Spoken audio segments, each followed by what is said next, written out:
passos, nenhum inimigo nos resistirá. O nosso general é Cristo, seguimos os seus passos, nenhum inimigo nos resistirá. Amém? Glória a Deus. Vamos fazer a leitura rapidinho da palavra aqui em 1 Samuel 4:11. Vou ler só o versículo 11 para que a gente possa dar a introdução na palavra. E quero dizer à igreja que o nosso general é Cristo, então nós somos soldados do exército do general Jesus Cristo. E nós seguimos os passos dele. Nenhum inimigo pode existir. Amém? Porque quem está à frente é Jesus. Glória a Deus. 1 Samuel, capítulo 4, versículo 11. Essa palavra ficou essa semana ruminando no meu coração. E todos os dias eu estava ali, essa palavra, sabe, queimando no meu coração. Como nós louvamos aqui, essa chama não se apaga e não se apagará. Então que essa chama da palavra que queima, que arde no nosso coração, possa permanecer acesa. 1 Samuel, capítulo 4, versículo 11, diz assim o versículo: a arca de Deus foi capturada, e os 2 filhos de Eli, Ofni e Finéias, morreram, conforme predito em 1 Samuel 2:34. Amém? Só esse versículo, os irmãos poderem sentar. Essa palavra foi ministrada aqui alguns dias atrás pelo pastor. Mas o Senhor, Ele quer ainda algo conosco através desta palavra. E essa palavra, como ela queimou no meu coração, eu quero trazer para os irmãos, dando um pano de fundo do que eu quero falar aqui nessa noite dentro dessa palavra. Essa história se deu na história de quando Ana era estéril, que não podia ter filhos, que ela foi até o templo e fez uma oração diante do Senhor com choro e lágrimas, e ela gerou um filho por milagre de Deus, que foi Samuel.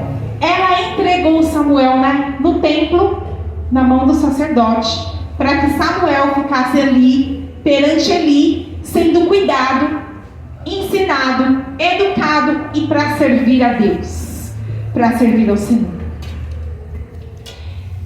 Nesse tempo, a palavra do Senhor vai nos dizer aqui, mesmo no 1 Samuel, voltando atrás, no capítulo 2, e o versículo 12, vamos ler do 11, vou ler aqui rapidinho, diz assim, então Eucana foi para sua casa em Ramá, porém o menino, aquele menino que nasceu por milagre da estéril de Ana, chamado Samuel, ficou servindo ao Senhor perante o sacerdote Eli. E os filhos de Eli, então Eli era como se fosse um pastor, é um sacerdote, e ele tinha 2 filhos. Ana entregou o filho dela para servir a Deus ali, então Eli estava discipulando 3 jovens. Os 2 filhos de Eli, aqui está dizendo no versículo 12, eram filhos de Belial e não conheciam o Senhor. O costume daquele sacerdote com o povo era que, oferecendo alguém um sacrifício, vinham o servo do sacerdote enquanto a carne cozia, com um garfo de 3 dentes na mão, e enfiava na caldeira da panela, no caldeirão, ou na marmita, tudo quanto o garfo pegava. O sacerdote tomava para si. Assim também com todos os filhos de Israel que iam a Siló. Também antes de queimar a gordura, vinha o servo do sacerdote e dizia ao homem que sacrificava: dá-me essa carne para assar ao sacerdote, porque se não tomará de ti a carne cozida, senão a crua. E se o homem respondia: queime primeiro a gordura de hoje, depois toma para si tudo quanto deseja a tua alma, então ele dizia: não me darás agora, senão a tomarei à força.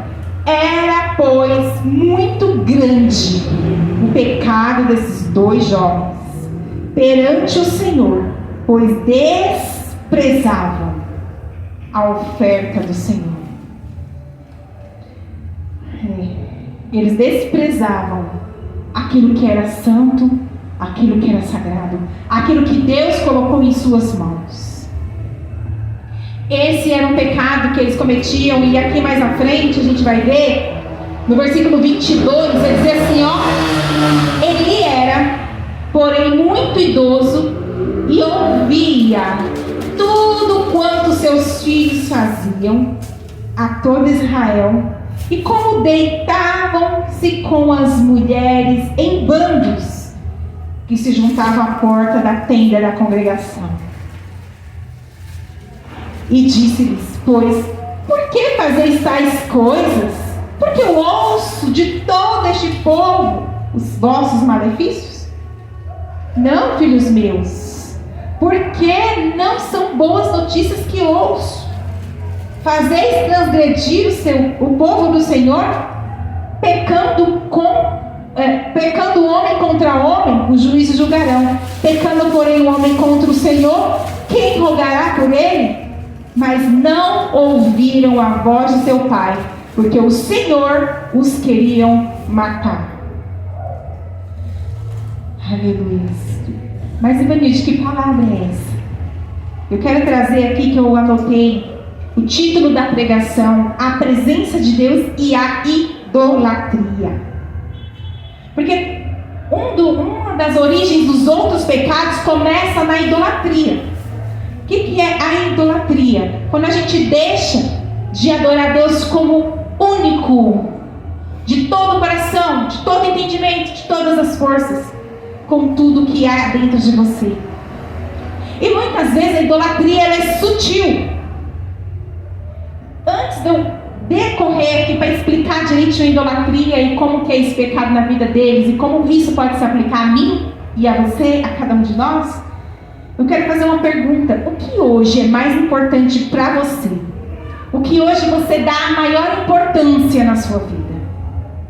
Quais são os seus sonhos, os seus desejos? Qual é o seu maior objetivo hoje? Porque a palavra do Senhor vai nos dizer que onde estiver o seu tesouro, ali estará o seu coração. E às vezes a idolatria começa numa obsessão por algo, de algo que seja mais importante. Eu quero mostrar que o pecado de Eli começou com a idolatria. Eu quero mostrar aqui na Bíblia. Capítulo 2 ainda. Em versículo 27 em diante fala assim, ó: um homem de Deus aí a Eli disse: assim diz o Senhor, não me manifestei na verdade a casa de teu pai, o teu antepassado Arão, estando ele ainda no Egito, na casa de Faraó? E eu o escolhi dentre todas as tribos de Israel como sacerdote para oferecer sobre o meu altar? Estando ainda no Egito, na casa de Faraó, eu escolhi dentre todas as tribos de Israel como sacerdote para oferecer sobre o meu altar e para queimar incenso e para trazer o hófede e para mim, e dei a partir de então à casa de teu pai, o teu antepassado, todas as ofertas queimadas dos filhos de Israel? Por que dai coices, chutes e desprezo contra o sacrifício e contra a minha oferta de manjares que ordenei a minha morada? Porque honras mais teus filhos do que a mim, para vos engordares do principal de todas as ofertas do meu povo de Israel? Até aqui eu vou ler, porque aqui nesse versículo mostra a idolatria. Eli estava honrando mais seus filhos do que a Deus. E hoje o Senhor nos chama para fazer uma reflexão. Onde está o meu coração, Ivanilde? Onde está o teu coração, queridos irmãos? Onde está o seu foco? Onde você gasta a sua energia? Qual é o seu maior objetivo e sonho? Por quem você luta? Pelo que você luta? Muitas vezes a idolatria é muito sutil. E eu vou falar algumas saiba, como ensinamento para a igreja do Senhor, aprender. É importante a gente aprender a palavra do Senhor. Então eu tenho alguns exemplos. Às vezes a idolatria, como o deles, é da família. O pai, a mãe, filhos, irmãos, tios, parentes, a parentela está tomando o primeiro lugar da tua vida. E quando isso acontece? Quando nós honramos mais as pessoas, quando nós valorizamos mais as pessoas do que a Deus. Devemos sentir o temor do Senhor dentro de nós. O temor do Senhor. Por isso que o cristianismo, muitas vezes quando nos chama, fala assim: aquele que não deixar pai, mãe, irmãos, tios, tias, filhos, por amor de mim, não é digno de mim. O que Jesus está dizendo? Que muitas vezes você vai precisar negar até a família por amor a Ele. Porque dependendo da pessoa da sua família, você pode perder a salvação. Porque, vou dar um exemplo para que você entenda do que eu estou falando. Está um casal, um aceita Jesus e o outro fala: eu não quero que você sirva ao Senhor. Ou você tem que escolher ou a mim ou a Jesus. A pessoa vai ter que escolher a Cristo. Ela vai ter que escolher a Cristo. Porque se ela escolher o marido, ela vai ter o marido, mas ela vai perder a salvação. Mas com Cristo, tudo é preenchido, tudo é satisfeito, todos os nossos sonhos e desejos satisfeitos em Cristo. Muitas vezes a gente vai ter que deixar filho por amor a Cristo. Como assim deixar filho por amor a Cristo? Aqui nesse caso de Eli, Eli não deveria compactuar com o pecado dos seus filhos dentro da casa do Senhor, onde estava na responsabilidade dele. Ele era o responsável, ele era o sumo sacerdote, ele era o líder 2 vezes dos filhos. Ele era o líder espiritual dos filhos na casa do Senhor, como sumo sacerdote, e ele também era o pai, líder espiritual dentro da família, da casa dos filhos. E muitas vezes ele não exerceu essa autoridade que estava sobre a mão dele, porque ele agradou mais o filho do que agradou a Deus. E nós temos que ter um coração que agrada mais a Deus. Outra forma de idolatria é, muitas vezes a gente quer idolatrar pessoas. Aí eu gosto tanto do fulano. E às vezes a gente gosta tanto da pessoa que honra mais a pessoa do que a Deus.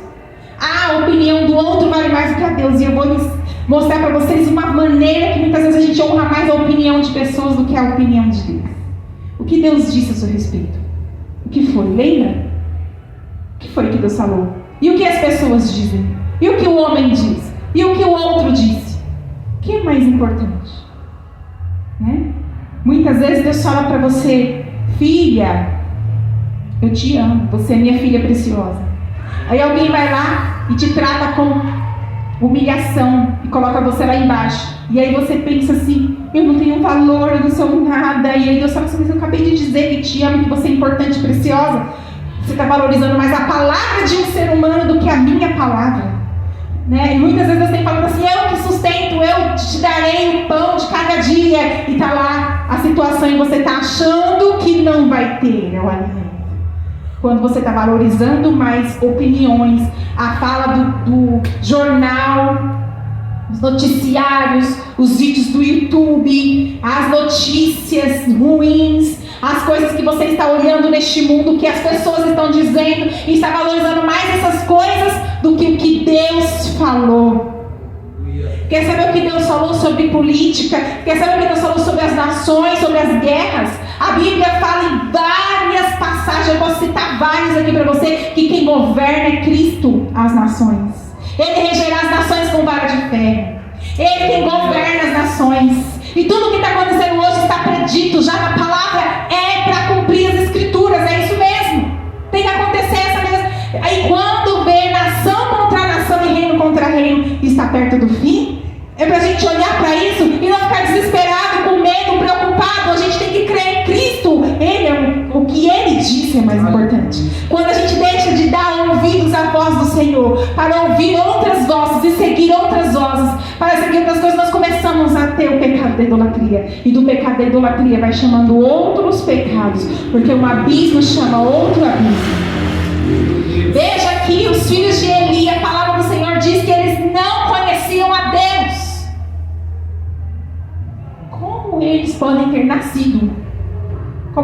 sacerdote, ter crescido naquele ritual de sacrifícios e não conhecer Deus. Isso mostra o quanto ele não trouxe os filhos dele para derramar neles o próprio coração dele. Não levou os próprios filhos para conhecer o Senhor. Outra forma de idolatria que possa ser idolatrar pessoas que têm um nome, que têm um status, que têm, né, uma posição que pode te oferecer algo. Idolatrar coisas materiais, dinheiro. Como? Eu não idolatro dinheiro, não, eu nem tenho. Mas quando você vive só pensando em dinheiro, está preocupado que não vai ter o dinheiro, está ansioso, não dorme à noite por conta do dinheiro, você está idolatrando dinheiro, porque ele está tomando lugar do teu coração que é de Deus. Quando você deveria falar assim, dinheiro é só uma coisa, como qualquer uma dessas coisas que aqui estão. Eu vou deitar em paz, vou dormir em paz, porque o meu Deus, ele vai prover. Aleluia. Essa paz, essa confiança no Senhor é que vai nos trazer a libertação da idolatria. Outra forma de idolatria é quando nós idolatramos a nós mesmos, em busca de aprovação. A pessoa que precisa de aprovação, de validação, ela está idolatrando a si mesma. Quantas vezes nós buscamos a aprovação dos outros? Nós buscamos validação dos outros. A gente só se sente importante se alguém dizer algo importante para nós, elogios. Isso também é idolatria do eu. Não é simplesmente idolatria do eu quando a gente é visível que a pessoa se acha superior e melhor. Muitas vezes a idolatria do eu está na busca por aprovação, quando você quer que a pessoa te aprove, quando quer que a pessoa te elogie, quando você quer que a pessoa olhe para você com bons olhos. Você tem uma necessidade disso, porque quem realmente é curado em seu coração, tem identidade, sabe quem é, não precisa que ninguém diga nada, ele já sabe quem ele é. Independente de elogios e de críticas, ele sabe quem ele é e está feliz com isso. E não precisa. O que o outro falar não tem menor importância. Tem um desenho infantil que eu gosto de assistir, com as meninas, que é um bonequinho, vive numa cidade e aí eles colocam adesivos. Toda vez que faz uma coisa bonita, uma coisa boa, que merece elogios, aí cola um adesivo amarelinho. É uma estrelinha, né? Cola uma estrelinha. Aí quando faz uma coisa tipo caiu ou fez uma coisa ruim, uma bola cinza de adesivo colado. Então quanto mais estrelinhas tem, aquela pessoa é honrada, admirada. E quanto mais bola cinza, aquela pessoa, todo mundo ria dela porque aquela pessoa não tinha valor. E tinha uma bonequinha ali que nenhum adesivo se grudava nela. E as pessoas falavam assim, mas ela não tem nenhum adesivo. Vou colar um adesivo nela. E ela aí colava, caía. Colava, caía. Qual era o segredo dessa bonequinha que não grudava os adesivos nela? Nem estrela, nem bolinha. Ela se encontrava com Deus todos os dias. Todos os dias ela tinha um encontro com Deus e ela sabia quem ela era. Então, o que me elogiou não serve, me criticou não serve, sua opinião não serve, porque o mais importante é o que Ele está dizendo ao meu respeito. Isso é o mais importante. Então, nessa noite, eu quero que você aprenda a ouvir o que Deus está falando de você e valorizar o que Deus está falando ao seu respeito e ter totalmente o teu coração e a tua mente, o teu entendimento voltado para quem Deus é e o que Ele tem para você. Aleluia. Sem dividir esse temor com outras coisas. A idolatria muitas vezes é sutil e ela vem muitas vezes por manipulação. Pessoas que gostam de manipular, pessoas que gostam de ser manipuladas, também é uma idolatria. Porque o manipulador, ele é igualzinho a serpente do Jardim do Éden. Usa argumentos para te convencer que o que ele está dando para você é o melhor. Mas aí quando ele está fazendo isso, ele está tirando Deus da sua vida e a vontade de Deus de você. E ele está dizendo para você que ele é que sabe o que Deus tem para você, e não é você que sabe. É ele que sabe o que Deus tem na sua vida. Já viu aquelas pessoas que têm um chamado de Deus, tem algo de Deus para acontecer na vida dela, ela sabe o que ela está fazendo, mas aí quando ela vai exercer um chamado, vem alguém e fala assim, não é hora de você fazer isso, não é tempo de Deus, ou você não está preparado, você não deve ir. Quando a gente estava para gravar nosso louvor, Várias pessoas vieram para mim e falaram assim: minha filha, suas filhas são novinhas. Olha, cuidado com o JA, caiu, viu? Eu sei o que Deus tem falado. Eu não tenho que ouvir a opinião das pessoas. Porque o que elas estão dizendo muitas vezes é manipulação. Elas querem me tirar do propósito.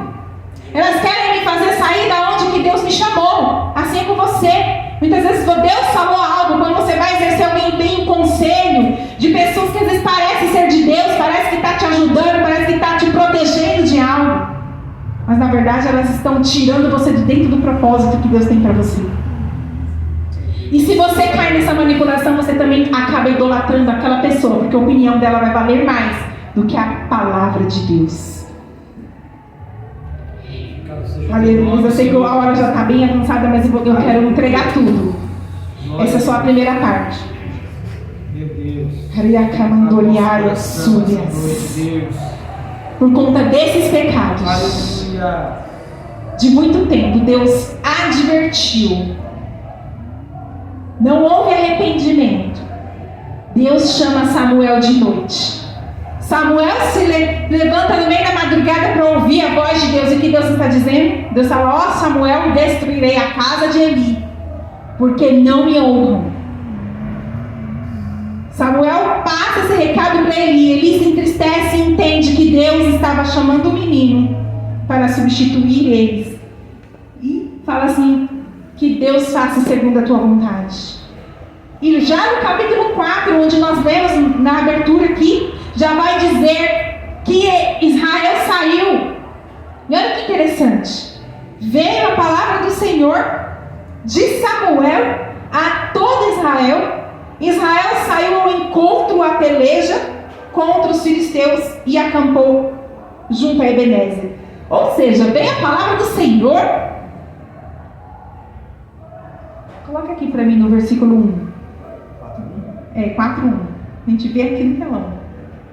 Olha isso. Veio a palavra do Senhor de Samuel a todo Israel. Israel saiu a peleja contra os filisteus e acampou-se junto a Ebenezer. E os filisteus se acamparam junto a Afec.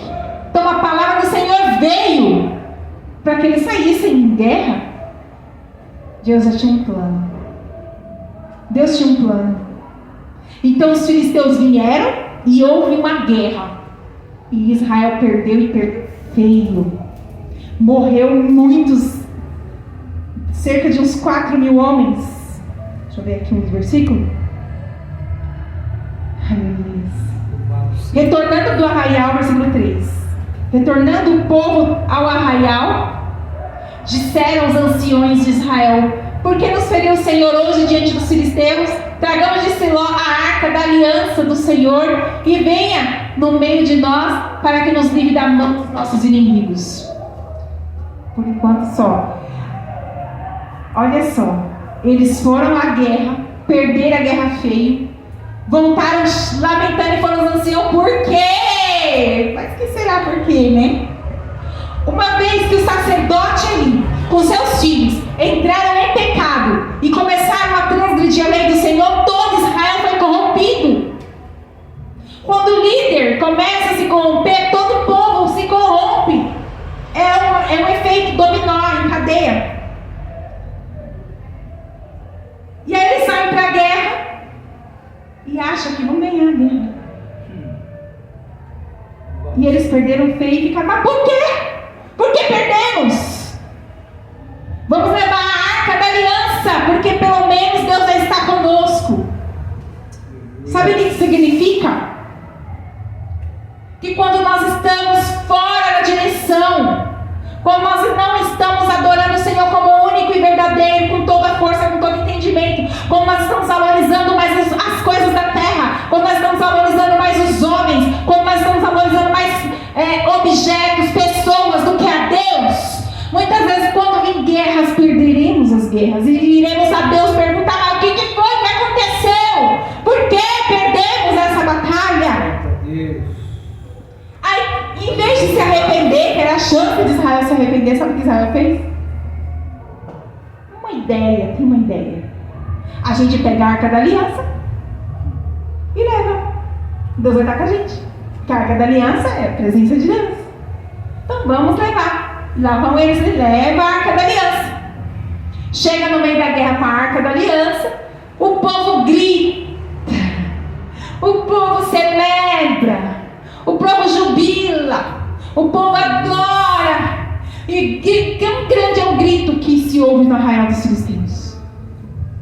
Mas sabe o que acontece? Eles perdem a guerra de novo. E dessa vez morrem muito mais homens. E aí aqui no versículo 11 que eu li vai dizer: e a arca de Deus foi capturada. E os 2 filhos de Eli, Ofni e Finéias, morreram conforme foi predito. Quando você perder a guerra, não crie planos de como Deus vai estar com você naquilo que você está fazendo. Busque aonde você precisa. Quando perder a guerra, vai para a presença de Deus e pergunte: Senhor, me revela o que está acontecendo. Senhor, me mostra. Me mostra se eu pequei, se eu estou fora da direção. Me revela. E não sai de lá sem a palavra. Não sai da presença de Deus sem Ele responder. Porque Ele quer falar com você ali. O que eles deveriam ter feito era consultado a Deus e não tentado resolver com suas ideias. Porque a Arca da Aliança era um símbolo. Na terapia a gente chama de âncora, né? É uma técnica de âncora ou de gatilhos. Aquela Arca da Aliança, quando todos olhavam para ela, tinha um gatilho: a presença de Deus está conosco. Era uma âncora. Arca, presença de Deus. Arca, presença de Deus. Assim como a ceia é uma âncora também. Quando a gente olha para o dia de ceia, o pão e o suco, Jesus na cruz, Jesus morrendo, Jesus sofrendo, o sangue e o corpo dele. Então é âncora. E essas âncoras são muito importantes, porque elas existem na nossa vida. E elas fazem parte da nossa vida. Só que a âncora é só uma âncora. O pão não é o próprio corpo de Jesus de verdade, é uma âncora, é um símbolo. O suco de uva é só um suco de uva, não é verdadeiramente o sangue de Jesus, é um símbolo do sangue. Assim como a Arca da Aliança era um símbolo da presença de Deus, não era o próprio Deus. Deus não era uma Arca da Aliança. Deus não podia ser aquilo. Então muitas vezes a gente vai cego espiritualmente, querer resolver coisas do nosso jeito totalmente errado.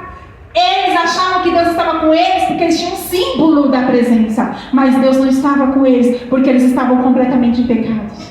Deus não estava naquela guerra. Aquela guerra Deus já tinha entregado. Levaram a arca de Deus, trouxeram a notícia, e Eli, quando ouviu falar, morreu também. A nora teve um bebê, e na hora que o bebê nasceu, colocou o nome de Acabou foi-se a glória de Israel, porque a arca do Senhor foi levada dentre o povo. A verdade é que a glória de Deus já tinha se ido antes dessa arca. A arca só materializou o que a glória do Senhor já tinha ido de Israel, com o pecado do seu pai, do seu sogro e do seu marido. Mas a arca da aliança lá na terra dos filisteus causou um grande problema na terra dos filisteus.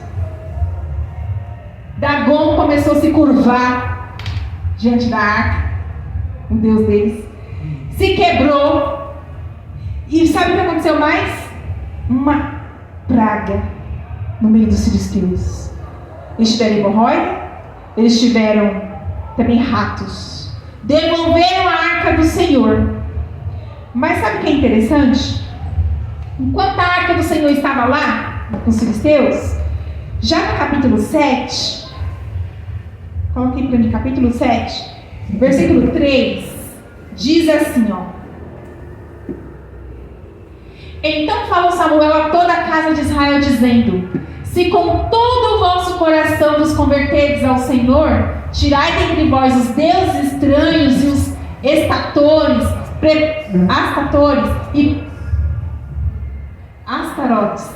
e os astarotes, preparai o vosso coração ao Senhor e servi a Ele só, e vos livrará da mão dos filisteus. Pode passar. Então os filhos de Israel tiraram dentre si os Baalins e os e os astarotes e serviram só ao Senhor. Aí por enquanto. Aqui as subiandas. Com o pecado de Eli, dos filhos de Eli, Israel já estava adorando outros deuses, astarotes e Baalins. E Samuel chama todo o povo após Eli morrer, após os filhos de Eli morrer. Samuel agora é o sacerdote, é o juiz, é o profeta. Chama todo o povo e leva a um lugar, é como se ele tirasse o povo do meio da cidade, levasse para esse lugar. O nome desse lugar é Mispá. Leva o povo para Mispá, acampa o povo em Mispá, e ali ele diz ao povo: se vocês deixarem esses deuses e servir só ao Senhor, Deus vai abençoar vocês. Ele vai dar vitória entre os filisteus. E então os filhos de Israel foram lá, fizeram o que o Senhor falou e serviram só ao Senhor. Passa banhozinho. E disse mais Samuel: congregai a todo Israel em Mispá, e orarei por vós ao Senhor. Pode passar. E congregaram-se em Mispá, e tiraram água, derramaram perante o Senhor, jejuaram aquele dia, e disseram ali: pecamos contra o Senhor. E julgava Samuel os filhos de Israel em Mispá. Era o que eles tinham que ter feito, ao invés de ter levado a Arca da Aliança para a guerra. Mas depois de ter perdido a guerra, depois de ter perdido a Arca da Aliança, Samuel chama eles para o arrependimento. E aí eles se arrependem dos seus pecados. Pode passar mais um. Ouvindo, pois, os filisteus, que já tinham vencido a guerra 2 vezes, tinham levado a Arca da Aliança. Agora eles ouviram que Israel estava congregado em Mispá. Subiram os maiorais dos filisteus contra Israel, que ouvindo os filhos de Israel temeram por causa dos filisteus. Pode passar. Por isso disseram os filhos de Israel a Samuel: não cesse de clamar ao Senhor nosso Deus por nós, para que nos livre da mão dos filisteus. Pode passar. Então tomou Samuel um cordeiro. Esse cordeiro representa hoje Jesus Cristo, que morreu por nós, que o sangue foi derramado. Samuel pegou esse cordeiro de mama, sacrificou inteiro em holocausto ao Senhor. Jesus foi sacrificado inteiro em holocausto ao Senhor. E clamou Samuel ao Senhor por Israel, e o Senhor deu-lhes ouvido. E sucedeu que, estando Samuel sacrificando o holocausto, os filisteus chegaram à peleja contra Israel, e trovejou o Senhor naquele dia com grande estrondo sobre os filisteus, e os confundiu de tal modo que foram derrotados diante dos filhos de Israel. Glória a Deus. Aleluia. Aleluia. Que haja em mim, que haja em você, que haja em nós o mesmo sentimento que houve em Cristo Jesus, que não teve por usurpação em ser Deus, mas humilhou-se a si mesmo, rebaixou-se à forma humana e foi até a morte, e morte de cruz. Por causa dessa ação de Cristo, Ele recebeu um nome que é acima de todos os nomes, para que ao seu nome todos os joelhos que estão na terra, embaixo da terra, nos céus, se dobrem, se curvem e declarem e reconheça que Jesus Cristo é o Senhor, para a glória de Deus Pai. Esse mesmo sentimento tem que estar em nós. Eles perderam a guerra porque Deus é justo, e nós louvamos o descendente de Davi, o homem mais notável. Ele ama a justiça, odeia a iniquidade. Ele é justo e ele gosta da justiça. Ele ama a justiça, e por conta que ele é justo, Israel perdeu essa guerra, porque eles não confiavam em Deus. Depois eles iam adorar e falando: foi Astarote que nos deu vitória, foi Baalim que nos deu a vitória. Deus falou: não dou-me agora em ninguém. Por isso que quando nós estamos fazendo um pecado de idolatria, sutil, porque nós seres humanos somos criados para adorar. E às vezes, quando nós não damos essa adoração a Deus, nós estamos dando para outra coisa. E o que eu quero dizer nessa noite para você é que nós devemos estar o tempo todo dependendo do Senhor, o tempo todo conectado com Ele, em tudo. Deus, Ele cuida de tudo, do cabelo, do corpo, da saúde, da estética, da casa, da cozinha, né, do trabalho secular, de quem trabalha fora. Tudo, Deus se interessa por cada área da sua vida. Nós não somos crentes só quando vem aqui na igreja para cultuar. Nós somos crentes de toda maneira de viver e de ser. E Deus participa de tudo. E a leitura da abertura que o pastor leu lá de Jesus orando, ele fala ao Pai que nós sejamos um. Que esse povo que tu me deste seja um comigo.